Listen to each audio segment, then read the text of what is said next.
Okay, hello everyone. Want to welcome you to this webinar that we're doing today. Um, the webinar will be in two parts. One will be on how to use Twitter for advocacy, and the other part will be how to deal with social media backlash. The first part on Twitter will be presented by our lovely CC from Kenya, Alex Omari. And the second part on social media backlash will be presented by Ankita Khanna, our country coordinator from India. So again, thank you for taking the time to attend this webinar. I'm gonna be sharing my screen. Just 1 second. I'm trying to figure it out right now. Okay. Um, yeah. So by now you should be able to see my screen, I guess. Alex, can you see my screen? Yes, I'm able to see it. Oh, okay, that's good. That's good. So over to you, Alex. You can begin. So, hi everyone, welcome to this webinar. I'm going to take you through the use of Twitter for advocacy. As Otuk has just said, my name is Alex Omari, the country coordinator for Kenya. Next slide.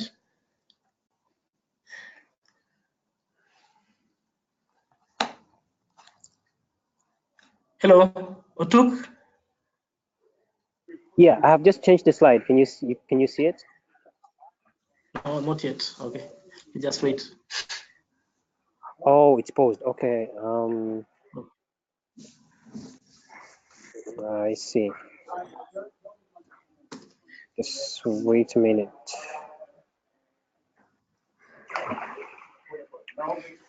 Good. Oh, that's fine. It's okay. So, what is Twitter? Twitter is an information sharing network whereby users can follow one another by subscribing to receive tweets of a particular user.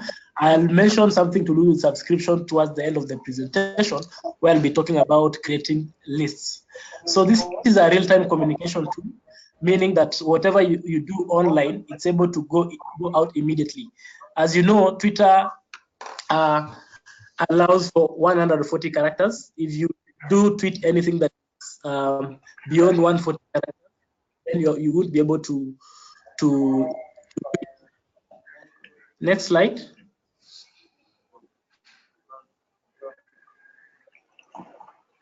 So what is the first step? The first step is you have to open a Twitter account through the HTTP, whatever you're seeing on the screen. Then you have to customize your profile so that you're able to know who is on your side. For example, if you are advocating for issues to do with the SRHR, that is sexual reproductive health and rights, for young people, family planning advocacy, you need to create your profile so that whoever is responding, or probably whenever you are making a tweet, someone is able to relate with your profile and probably can be able to know whom you are.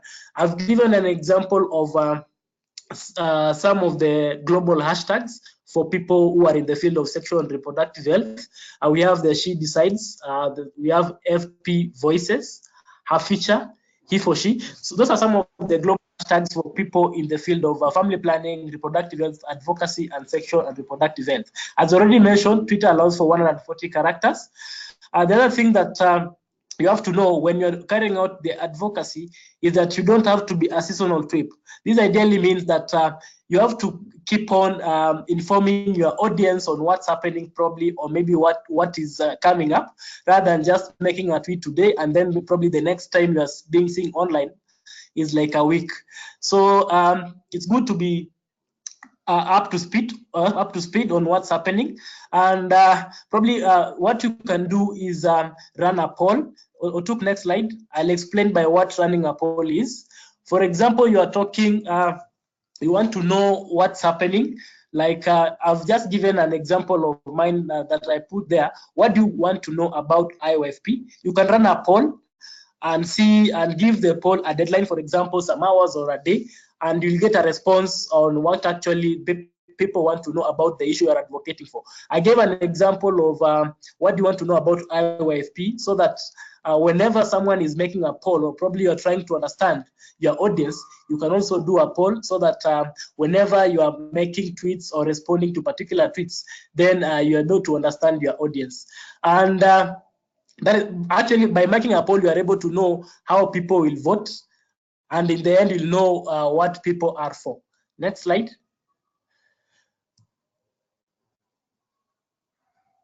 So another kind of good strategy when you are doing your tweets is to create a list. As you can see, those are my list there.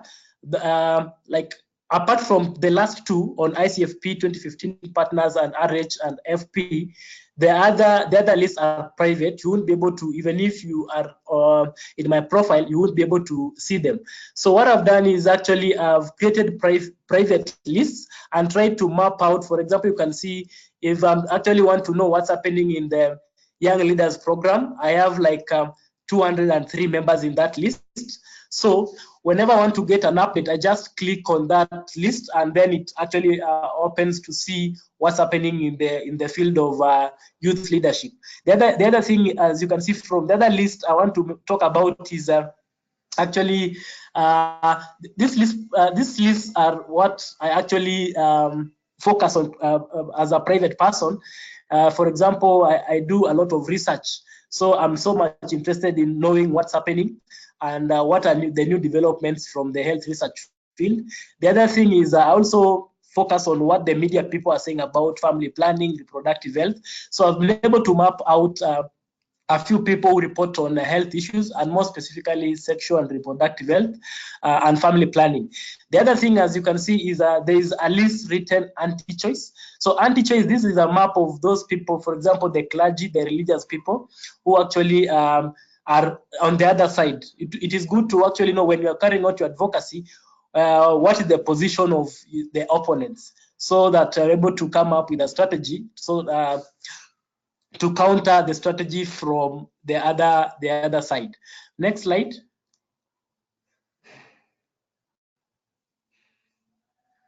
Good.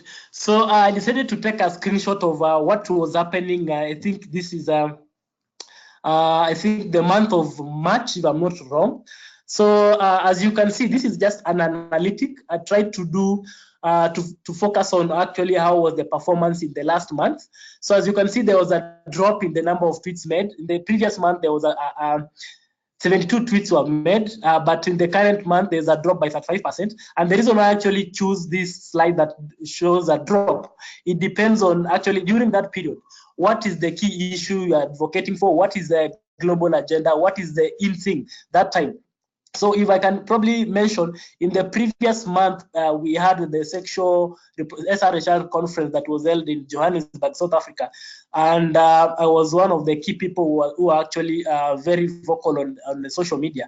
And the number of tweets and impressions are actually very, very high that time. But the other thing I want to mention is I didn't focus on the month whereby I had to engage the audience that much. I focused on when I was doing very little, and the reasoning behind this is that you are able to monitor on what's happening, how you set pace with the global audience on what you're doing. For example, the top tweet during that month was talking about the young people voices should be listened to. This was there was a broadcast in one of the Kenyan TV stations, and they actually wanted to know about the voice of the young people and the space. Next slide.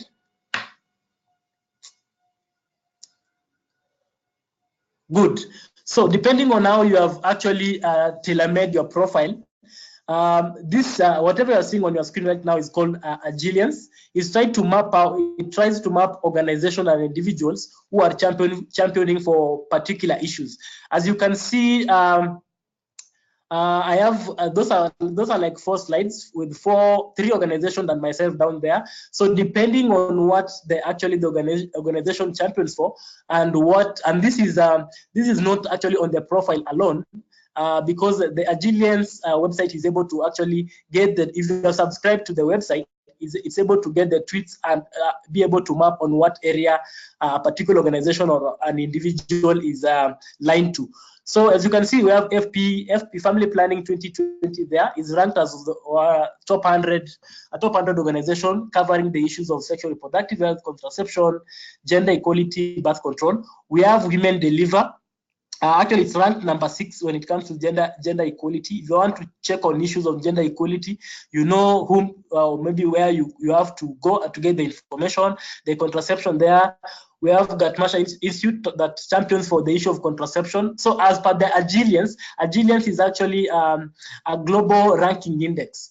So it is able to check on the profile and be able to know what actually an organization or an individual is championing for. So for example, in the issue of contraception and sexual reproductive health, as you can see, is ranked number 1, sexual health is number 2, birth control is number 3, and then we have teenage pregnancy. Where the reason why I've indicated myself there is actually to try and tell the other advocates, and actually even people are interested in the field of sexual and reproductive health, they have to actually update their profiles, and depending on what they're championing for, then when you subscribe to this website, it's able to map out and know what you're championing for and do a specific rank. So for example, if I can give an example of myself, I do write a lot of posts on teenage pregnancy, sexual health, and contraception. As you can see, if I was to do a map of the posts that are related to teenage pregnancy, there are actually very many from my end. Yeah. So Otuk, next. So that was it from myself on the issue of using Twitter for advocacy. That's my handle right there, and the handle for IOFP. Then we have our hashtag there. So we'll take questions later after my colleague has had the presentation, and I'll be able to respond to your questions. Thanks. Thank you so much, Alex. That was super awesome. I love the fact that you made it clear and short. You were like on time, and I think, yeah, I hope that people actually enjoyed your presentation. So the next presenter will be Ankita, and before I give Ankita the floor, I just wanted to say that Nicolette from Jamaica, is it Jamaica? Yeah, Jamaica.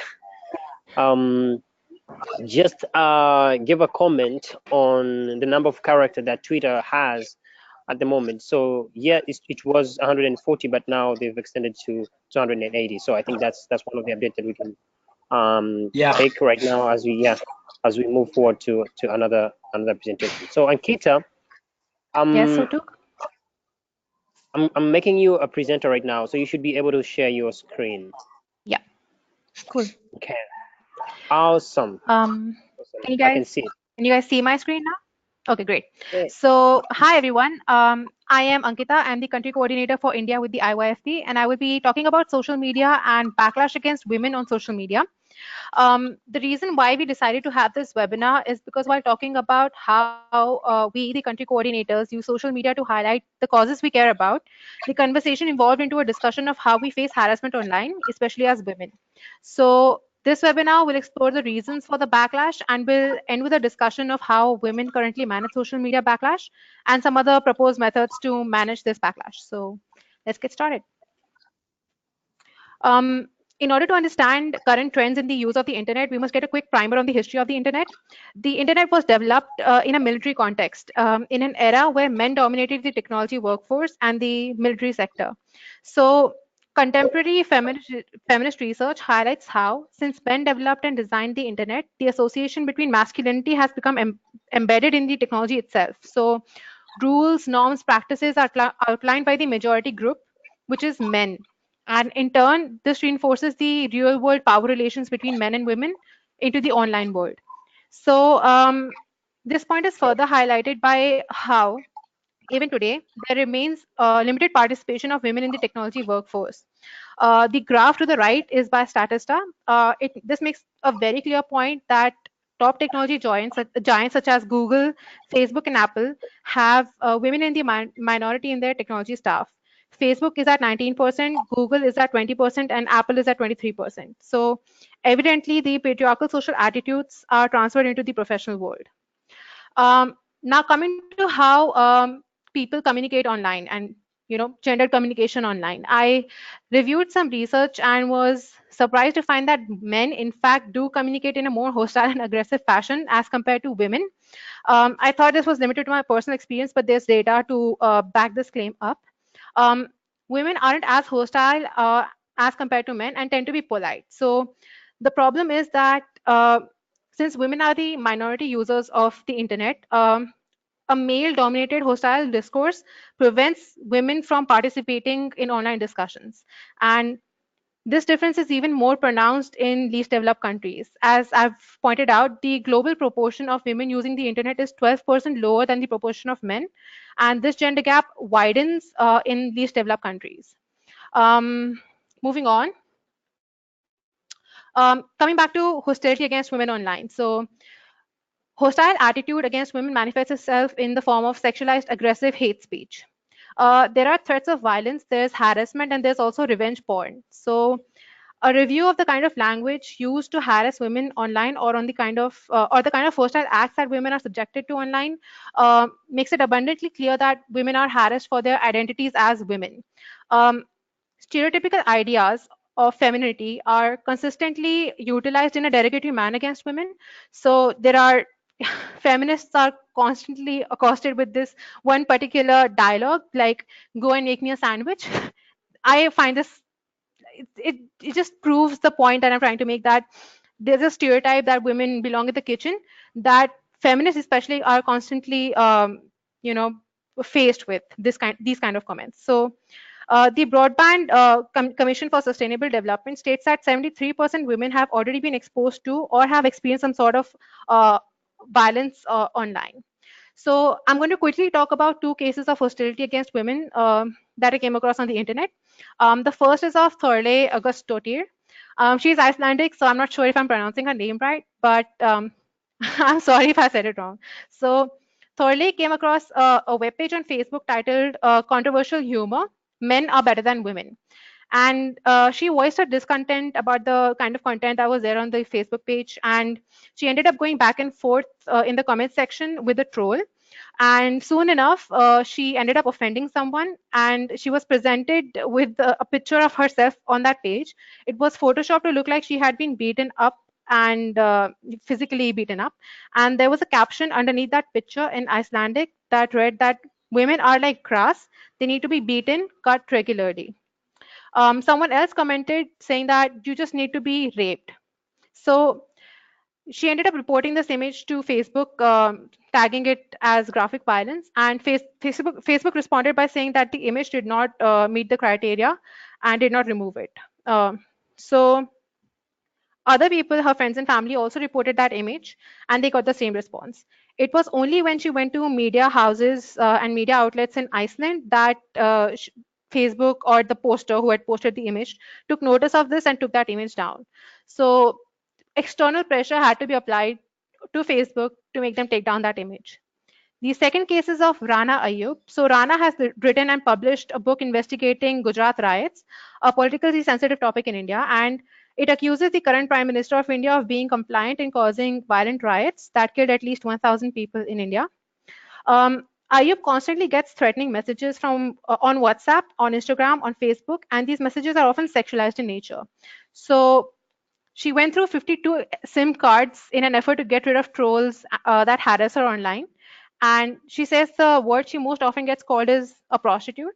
Since she is Muslim, she's also called an ISIS sex slave and and jihadi Jane. So both women are targeted and harassed for having opinions and for doing their job or calling out something that they thought was wrong. Um, so coming back to the types of hostile behavior that women are faced with online, uh, hostile behaviors against women online are broadly categorized into four categories. The first is trolling. Trolling behaviors involve disruptive and inflammatory comments targeting a specific cause or a specific person, and they are intended to just waste your time or get you involved in pointless discussions. There's also cyberbullying. This is much like real world bullying, where somebody is fat shamed or slut shamed for posting a specific image or just being themselves. They are constantly targeted, and The objective is to make the target fearful and distressed about their safety. Um, the third kind is cyberstalking. So stalking behaviors in real life involve repeatedly pursuing or being obsessed with someone. But cyber stalking involves the component of stalking a woman to make her feel scared and threatened and vulnerable online. So trolling and cyber stalking can often converge because trolls often stalk their victims on multiple platforms to bother them. And there's also doxing. Now, doxing is researching and broadcasting of private identifiable information, such as your house address or office address or Facebook profile or Twitter handle. These things could, things could be found online on government websites, or personal information gleaned through Facebook can be released to the public, so as to make somebody feel threatened, or to reach out to them in real life and threaten them in real life. So I'm just going to briefly go over a few examples of hostile behavior against women online.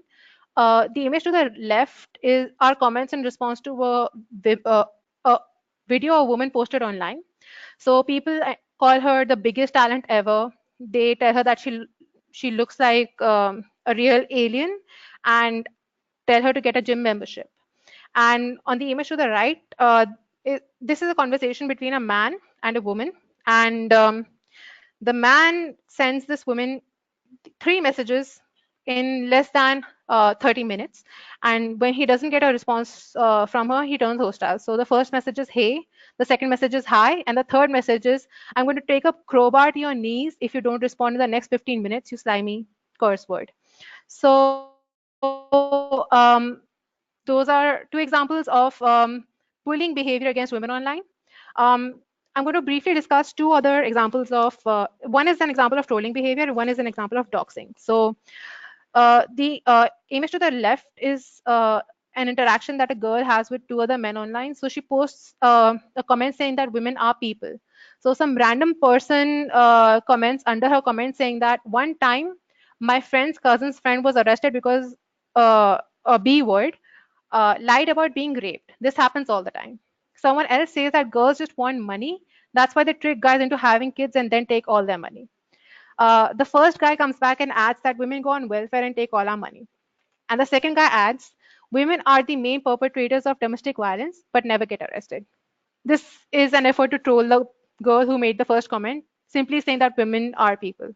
The image to the left is an example of something that happened in India, in my own state. Uh, so a political leader had died, and the entire state of Mumbai had been shut down because the political leader passed away. So in mourning of his death, the entire city had been shut down. So a girl on Facebook made a comment saying that we should not shut down an entire city just because a political leader has died. People got offended by this and stalked the girl online and doxed her, and gleaned information from her Facebook friend list or post she had made on Facebook, found out where she lived, went to her residence, found out who her relatives were, and they ended up vandalizing the clinic of an orthopedic hospital clinic that her uncle worked in. So this is how online violence can migrate to real life violence. So what do women do? You know, what courses of action do women take to combat this kind of hostile behavior online? Um, the Internet Democracy Project has listed the following non-legal strategies that women currently use, and if there are any women listening, they might identify with these. The first method they use is that they ignore the abuser and the abuse. They just simply ignore it. Don't respond to it. The second method is moderating comments on forums that allow for it. So on YouTube, you could hide comments or delete them. On Facebook, you could delete them under a post or video that you've shared. The other two are blocking abusers or reporting abusers, which I think all of us are employed at some point or another.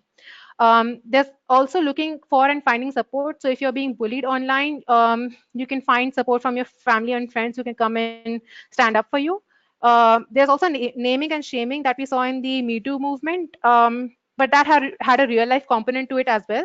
But there are other trending hashtags on Twitter that can also serve as examples of this. Some women also take trolls head on. They engage in arguments and discussions with the trolls in an effort to shut them up. But this this does not end the trolling that comes our way. Personally, I just end up blocking the user that I just started an argument with. There's also self censorship that me and a lot of my friends end up doing. Um, we just we know that if we make a politically opinionated comment, people will come and respond to it and will call us names and will call us a slut or a prostitute, which in the end prevents us from talking about the things that we want to talk about online. Um, what can we do to stop this? Because the methods that I previously talked about in this slide are just not enough in preventing the kind of behavior, the hostility that comes our way. So some of the research that I've read suggests improving women's access to the internet. As we saw, women are less involved on online activities as much as men are, and so increasing women's participation online could um, put a dent in the kind of dominance that men have online on online forums and online discourse. We could also increase the number of women employed in the IT workforce. As I already mentioned, women are in a minority in technology sector, and they are not designing the services that women use online. If there were more women making decisions about the kind of services that you know women use, or the reporting mechanisms that are in place on Facebook or Twitter or Instagram, then maybe it could become a safer place for women to use. And that brings me to my third point, where we could increase safety features on social media platforms and make it a safer space for women to use. As I talked about Thorley's example, she reported an image to Facebook, and Facebook did nothing until there was external stress or external pressure employed. So we need to make sure that we put in safety mechanisms that are better than what we have right now. So the BCSG suggests the implementation of 3 S's: sensitization, safeguards, and sanctions. So um, public sensitization involves changing societal attitudes and norms to change the way in which online abuse is understood and how it is treated. Safeguards are traditional safety frameworks for violence against women and include so traditional safeguards against violence against women include women's shelter, crisis helplines, etc. But online world does not have that. So we want to have frameworks online that are representative of how violence against women is dealt with in real life, so that women have something similar online also. Sanctions against people who abuse women could help prevent it. So if you put in place sanctions through courts and take legal actions against perpetrators of hostile actions against women online, it could actually prevent hostility against women. So that's about it. I just went through the current research against hostility against women online. And if you have any questions, please go ahead and ask. Thank you so much. Thank you so much, Ankita. Wow, this was deep. Yeah, there's a lot of things that I personally didn't know until you mentioned. So thank you so much. Um, so the good thing about this is that we're still on time. It is just 33 minutes past since we started. So I'm gonna see if there is any question from the audience. If you do have a question, please, you can raise your hand. There's like a hand sign that you can see from your platform. Just do that, and I'll unmute you so you can ask your question. If you're not able to do that, just type on the chat box or on the question, and I can unmute you. You can ask your question so that we can have this discussion. There's a lot of very interesting things that have been talked by both Alex and Ankita, and I think it's best for us to have this discussion. Um, so while we're waiting on that, I just wanted to point out some of the few questions that came from the box. Actually, some of them are not questions; are just comments. So, for example, Nicolette Bryan, at first she talked about Twitter allowing characters more than 140, so it's 280 right now, which is a very good information to have. So now we have much more space to talk about the issues that we want to talk about. And then Yasmin, yeah, was concerned a little bit about the sound, but I think it's better now, Yasmin, right? Because yeah, I mean, Alex was at some point breaking out a little bit. And then Tani from Uganda says a good presentation from Alex. Maybe to add some things, your handle can make it impact by the nature of its work. So I guess he's talking about your Twitter handle. The nature of your work can be impacted by how you frame your Twitter handle. And then he says we should also note that a hashtag reaches a bigger audience. So there's a big importance in using hashtags, because by using hashtags, you're able to reach a much more bigger and larger audience. So yeah, those are the only comments that I got from the question box. Does anyone has any question, any comments, anything to add? And this also applies to Alex and Ankita. If there is anything that you think you left out and you want to highlight, this is the time. It's been very interesting to hear about social media backlash from a from women, because these are the things that sometimes we see happening, but we actually don't realize how much of a problem it is, and understanding how to go about it would be very important. Our work normally is on like physical abuse, emotional abuse in like real life, but we tend to forget that the digital world is now as real as the real world. So it's very important for us to understand this stuff, because also as we country coordinators, we are thinking of projects and programs to be doing. Sometimes it's worthwhile to even think about how we can uh, tackle some of the challenges that people, women, young people are facing through the digital platforms. So thank you so much, Ankita, for highlighting us on this stuff. I don't want to be the only person speaking here, so if anyone wants to say something, please do. Yeah. Thanks, Otuk. And I actually wanted to hear from the participants if they've experienced something online that they would like to talk about. Some sort of, Right. yeah, if Yeah. something has happened to them where they felt threatened or they've experienced stalking, cyber stalking, or doxing. I personally made a Reddit post one day. There's a website called Reddit, and I was just generally browsing the website, and I just made a random opinionated comment trying to be funny, Mhm. and Mhm. my username was the same as my Twitter handle, and somebody ended up finding the Twitter handle online, tried to hack into it, got some information about my personal life, and released it online. So that was Wow.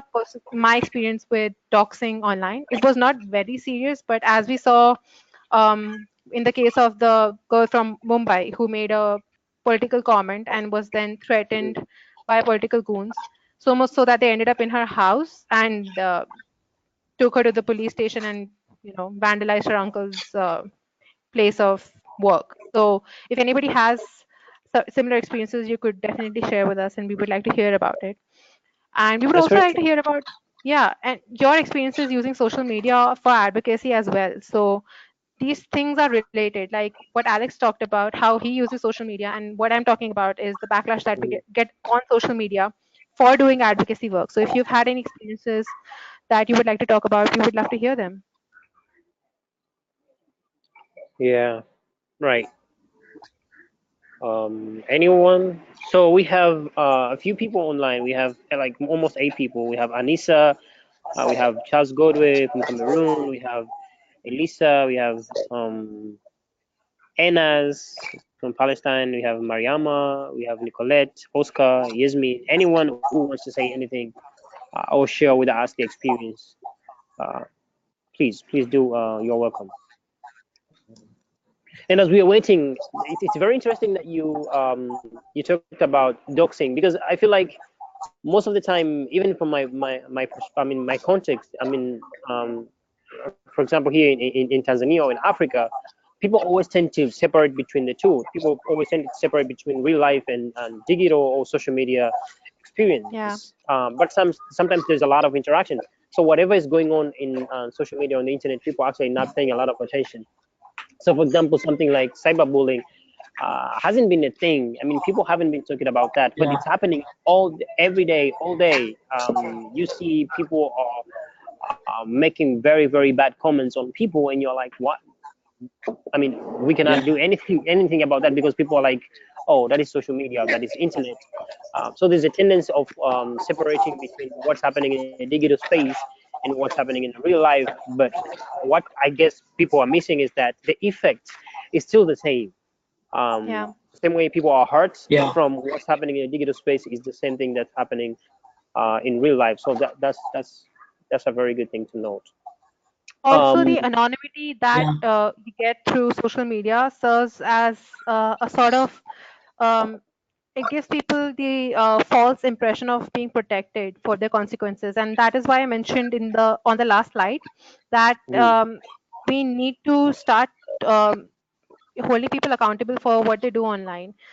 mm, There should be sanctions, and we should go through code of law to hold them accountable for whatever they said and done online. Because just being anonymous does not should not guarantee protection for some to anybody, because it has real world right, consequences.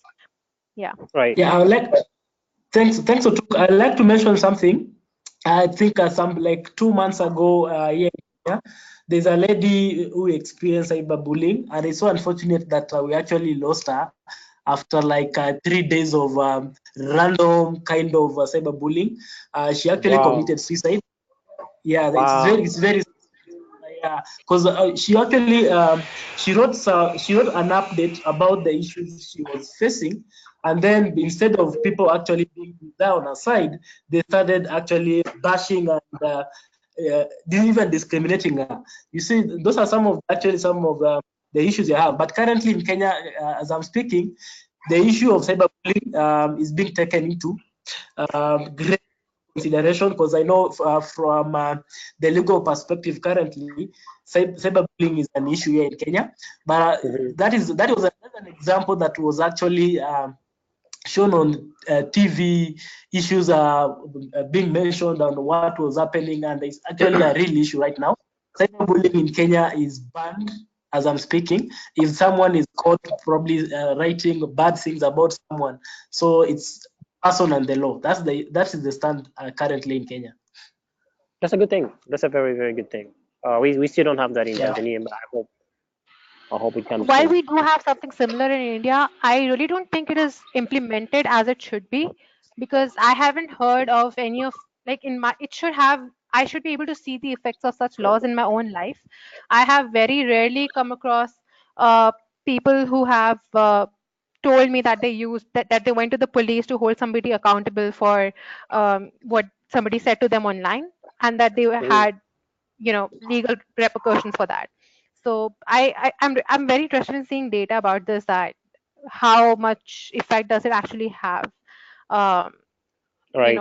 Putting these laws, are they actually implemented the way they should be? Yeah. Yeah. Well, implementation is always a problem everywhere. It's always a challenge.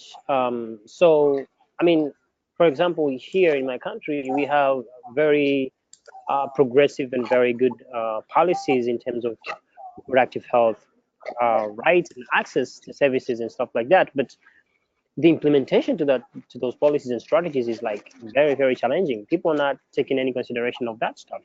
So it's just looking good in papers saying that, oh, we have this law, we have this policy, we have this program, but in real life nothing is happening. So yeah, I guess maybe one of the areas that we need to look into, especially when we are crafting our programs and projects, is looking into how we can emphasize or facilitate or advocate for the implementation of the policies and programs or laws that exist, uh, as compared to placing new ones. Because sometimes changing laws doesn't Sure. actually help into anything.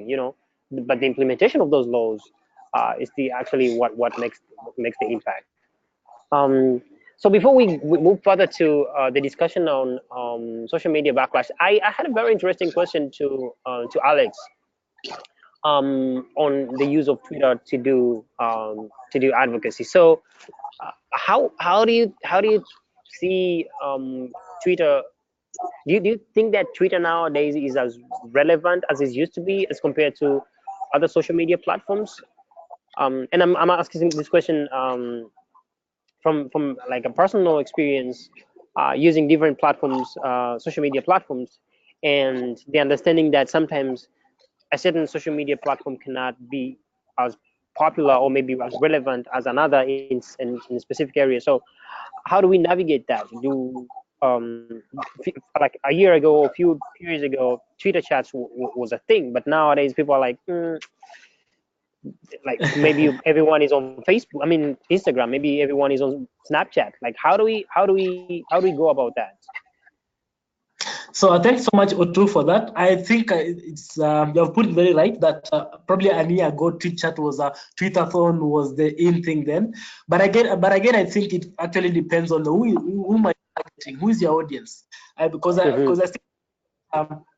For example, if you're targeting the big organization, the big people in the big SRH space, still, I do think that actually most of them currently are on Twitter, and it's very easy to get a message to them through Twitter as opposed to Facebook. Because I know Twitter is more of kind of as compared to Facebook. But again, if you're targeting like your peers or your friends, then as you cannot. Most of them actually don't like Twitter per se, because Twitter is kind of viewed as a more formal kind of engagement. They like to go to Snapchat, Facebook inbox, WhatsApp. Now we have WhatsApp. But again, it depends on the issue and whom you are targeting. That's how I can phrase it. Again, from my own perspective, I do think that, for example, when you're championing for the FP issues, you want the issue to be heard by probably, let's say, the big champions in FP, and then probably you need the same issue to pass the same issue to your peers or friends, or maybe something of the sort. Probably it will have to integrate on how you go around with that. So for example, now you need to check on whom you are targeting. And the reason I'm saying that is if you're targeting your peers or maybe the young people themselves, we have very few of them who are on Twitter, as I can say. Because the other thing is technology is advancing. Whenever we have a new app coming in, or probably something of the sort, everyone is like, this is the in to go and see what's happening. But for me, I think Twitter is only good when you know how to use it and whom you are targeting and how you package your message. Yeah. Yeah, that's very good to know. That's very very important to know, because I feel like we're living in a world where we have a lot of different and very diverse social media platforms, and the way you go through, I mean, you go about them could also be very very different. The way you use Instagram, the way you Yeah. use Twitter, the way you use Facebook, the way you use Snapchat, could be very very different. So depending on your audience, what is your goal, what is your aim, what do you want to achieve, then you can decide which platform you use. But I really also acknowledge and appreciate the knowledge that you have on the use of Twitter in particular, about how to measure your impact, how to make sure that you've reached the right people, and stuff like that. So I think that's very helpful, especially for us who are doing uh, uh, advocacy, and engaging people who are like, already in the field or not in the field, but high level people, and decision makers. So I guess that's very important. Thank you so much. Um, Yeah. we have two more comments. These are not even questions; they're just comments. So Yasmin is saying this presentation is really interesting this far. So I think she's just being grateful for what you guys have done, and I can relate to that. And then Enas is saying, thank you so much. It was very interesting and informative. Actually, I could relate to many situations I have seen, and I have been into. So, Ankita, this is to say that a lot of people, especially women, are going through um, some of the things that you mentioned, social media backlash, and Enas is actually saying that she has experienced some of those. she didn't go specifically, but I think, yeah, it's fine. It's fine to understand that these things are real. Mariama raised her hand. I'm going to unmute her so that she can speak if she wants to. Mariama, I have unmute you, so maybe you can also unmute yourself so that you can be able to speak. Unita.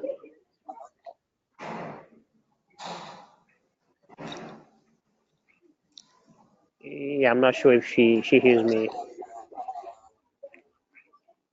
Well, while we're waiting for her, you wanted to say something, Ankita. No, yeah, I just wanted to say that the kind of the reason why we were talking about the implementation and why the implementation of programs targeting people on Mariama.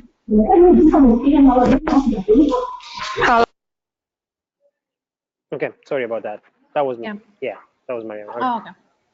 So I was saying that since the reason why the implementation of programs preventing social media, bullying, trolling, or doxing are not that successful is also because people are not aware that this happens. So one of the so the primary focus of all intervention should be creating awareness of that there is a problem, and people should be given the kind of information they need to acknowledge the fact that this problem exists and to identify with it, because I'm sure at some point each one of us has come across or has interacted with somebody online that we did not think was being very polite to us or was actually going out of their way to be very rude to us. So people just are not aware that these things exist, and they need to be this needs to be like some part of mainstream curriculum. While we talk about how to use the internet to go on and search for information online, why not also instill etiquettes into children who are learning about technology, that there are these problems and you might face them someday, and this is how you deal with them, and these are the resources that you have that at your disposal that you can make use of. So maybe then the implementation of these programs would actually take effect and be more impactful. Yeah. Yeah. Information is key. I mean, people should understand that this is happening, and it's the same thing that I've been saying earlier about people here not knowing that this is actually a problem. Um, so yeah, thank you so much. I'm gonna I'm going to try again to unmute Mariama just in case she want to say something. If that doesn't work, then we can. Mariama, can you hear us? Hello, everyone. Hey, Maria. Hi. Hi. Thank you, Ankita and Alex, for interesting information for us tonight. I don't have question, just want to share something. That I think that people here always Indonesia. I think that people are here always let things like that happen, assume that is a commonplace, like cyberbullying, like common hate, speech hate. Yesterday, one Indonesian artist experienced sexual abuse through direct message in Instagram, and netizen instead cyberbullying her and said that she is so excessive. So in addition to the Ankita suggest, I think with each of us reproduce a positive post, creative and interesting can be a separate trending so that our closest followers. And the artist is named Via Valen. She screen capture that the man message to her and post in her Instagram story. Are you think that she is wrong or right to do this? So, you were talking about a man who made derogatory comments towards an artist who then screen captured that conversation and posted it online, right? Yes. Yeah. Right. Yeah. So as long as she is not, sharing his name and personal information while talking about that experience, I think it is all right for her to share that. If she could just blur out the person's name from that screen capture, and then she shares it with the rest of the world to see, I think that's completely fine, because we should talk about the kind of hate speech that comes our way just for being women online. and this kind of conversation is always, this kind of hate is always sexualized in some nature. Somebody might call you something very derogatory, and this comes back to, you know, the current feminist perspective of why is this kind of conversation always sexualized, and you know, do men also face something similar? Do they get called sexually derogatory terms? So until and unless you share these things that come your way with the wider audience, you might not know that this is happening to somebody else also. So I think she was right in sharing that conversation, and but as long as she hides his name and, you know, other personally identifiable information, because that could have legal repercussions for her, and could threaten the man's safety also. Yeah. Yeah. Yeah, I'm going to unmute her again if she wants to like comment. Okay. Yeah. Sorry, that was not Mariama. Yeah, this is Mariama. Mariama, you want to ask Yes, something? thank you. So clearly. Thank you so much. Thank you so much for Yeah, asking such you're insightful welcome. questions. Yeah. Yeah. So we only left with 5 minutes. I think this was very, very interesting. Very, very good. I want to give a shout out to Ankita and Alex for putting this together. You guys have done a tremendous job. This was very good. I hope people who are going to hear this recorded are going to appreciate what you have done. So I'm gonna say we're gonna get to the end of the webinar for today. If you have any further questions, you can always like email me, CC Ankita, CC Alex. You can like continue this dialogue and this conversation on how we use social media, because we all know for the fact that that's where the world is heading to, and we cannot like I mean uh, ignore that reality. So thank you everybody for coming. Those who took the time Thank to you. join us Thank you for today. giving us this opportunity. Thank you so much. No problem. Yeah, I'm gonna be sharing this recording soon after it's ready, probably tomorrow on Monday. So for people who are not able to attend, so they can benefit from it. Great. Thank Otherwise, you very much. yeah, I want to wish you a good night for those who are like late in the day, and those who just start their day like Nicolette. A good morning. Uh, yeah, and Okay. yeah, bye. Bye-bye. Yeah, bye.